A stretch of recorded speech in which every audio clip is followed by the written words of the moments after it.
कल्पना कीजिए एक ऐसा क्षण जब समय रुक जाता है, जब सांसें धीमी पड़ने लगती हैं और आत्मा इस भौतिक संसार से विदा लेने की तैयारी करती है। गरुड़ पुराण में वर्णित है कि मृत्यु के समय क्या होता है और आत्मा का यमलोक तक का सफर कैसा होता है। आज हम इस रहस्यमय यात्रा को समझेंगे जो हर मनुष्य को एक दिन तय करनी पड़ती है। गरुड़ पुराण के अनुसार मनुष्य को उसके पाप और पुण्य के अनुसार यातनाएं या सुख मिलता है।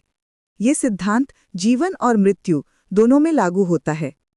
जब मृत्यु का समय निकट आता है तो व्यक्ति परिवार के स्नेह की वेदना से रोता हुआ अपने प्रियजनों के बीच ही प्राण त्याग देता है। ये वियोग की पीड़ा अवर्णनीय होती है, मानो हृदय से कोई अनमोल खजाना छीना जा रहा हो।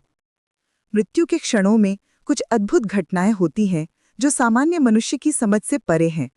जब प्राण कंठ में आकर अटक जाते हैं, उस समय मृतक को दिव्य दृष्टि प्राप्त होती है। इस दिव्य दृष्टि से वो समस्त संसार को एक रूप में देखता है, जैसे सारा ब्रह्मांड एक ही सत्य का विस्तार हो। लेकिन इस महान अनुभव के बावजूद वो कुछ भी बोलने में असमर्थ हो जाता है। उसके मुंह से शब्द नहीं निकलते, केवल मन में विचारों का तूफान चलता रहता है। उस समय एक क्षण भी कल्प के समान लगता है, मानो समय की गति ही रुक गई हो। शरीर से आत्मा के निकलने की पीड़ा का वर्णन करते हुए गरुड़ पुराण कहता है कि जैसे 1000 बिच्छुओं के काटने से पीड़ा होती है, वैसी ही व्यथा प्राणों के निकलते समय होती है। ये दर्द शारीरिक और आध्यात्मिक दोनों स्तरों पर होता है। आत्मा जब शरीर के बंधन से मुक्त होने का प्रयास करती है तो ये संघर्ष असहनीय पीड़ा देता है। ये वैसा ही है जैसे किसी पेड़ से पत्ता अलग होते समय टूटता है। अब आती है एक महत्वपूर्ण बात जो हमारी कर्मों का प्रत्यक्ष प्रमाण है।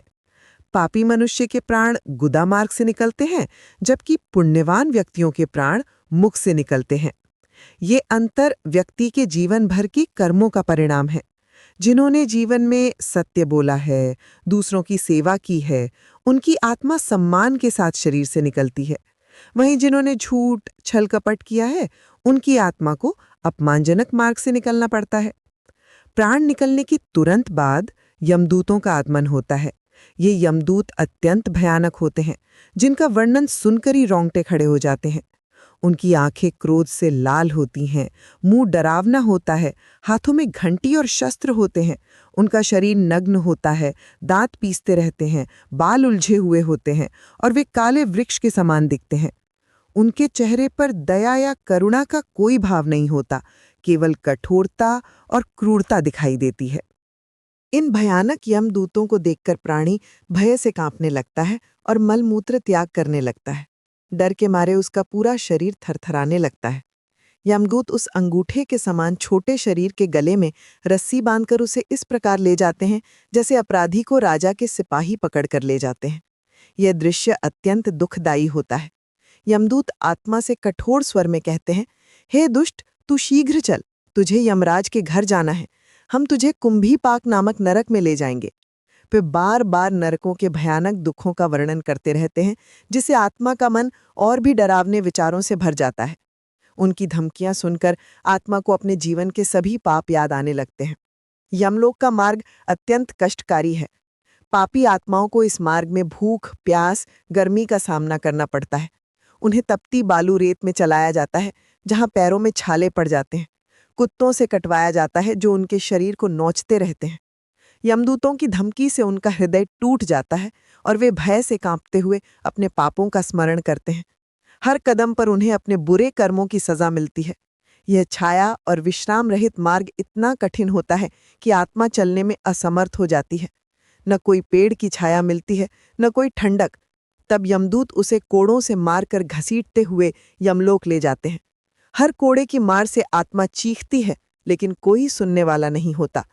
इस कठिन मार्ग पर चलते चलते आत्मा थक कर गिर जाती है, मूर्छा खाती है और फिर उठती है। यह चक्र बार बार चलता रहता है। वहीं दूसरी ओर पुण्यवान आत्माओं का अनुभव बिल्कुल अलग होता है। उन्हें देवदूत स्वर्ग ले जाते हैं और उनकी यात्रा शांतिपूर्ण होती है। उनके साथ सम्मान का व्यवहार होता है और उन्हें किसी प्रकार की यातना नहीं सहनी पड़ती। अंततः यमलोक पहुंचकर आत्मा यमराज के दर्शन करती है। वहां वह घोर नरक की यातनाओं को देखती है। नरक के भयानक दृश्य देखकर आत्मा को अपने कर्मों का एहसास होता है। वहां की पीड़ाएं देखकर उसे समझ आता है कि बुरे कर्मों का फल कितना कष्टकारी होता है। यमराज की आज्ञा से वह फिर मनुष्य लोक में वापस आती है। यह गरुड़ पुराण का वह सत्य है जो हमें सिखाता है कि हमारे कर्म ही हमारे भविष्य का निर्धारण करते हैं।